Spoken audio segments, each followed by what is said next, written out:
Kami dari Pondok Pesantren Rodotus Saidiyah mengucapkan terima kasih banyak kepada Kementerian PUPR yang telah membantu mendirikan sanitasi yang terdiri dari kamar mandi, WC,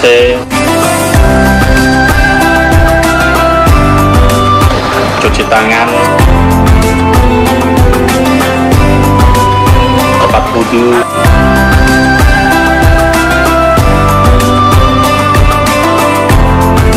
dan tempat cuci pakaian.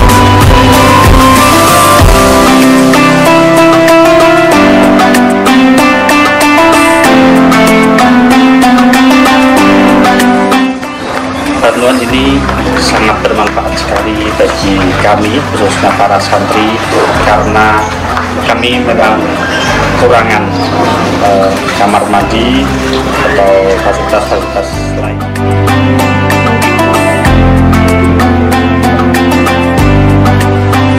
Sanitasi yang memadai, kebersihan toilet, perawatan sanitasi, dan yang lain dapat berpengaruh besar terhadap kesehatan para santri di Pondok Pesantren Rodotus Saidiyah Sukorejo.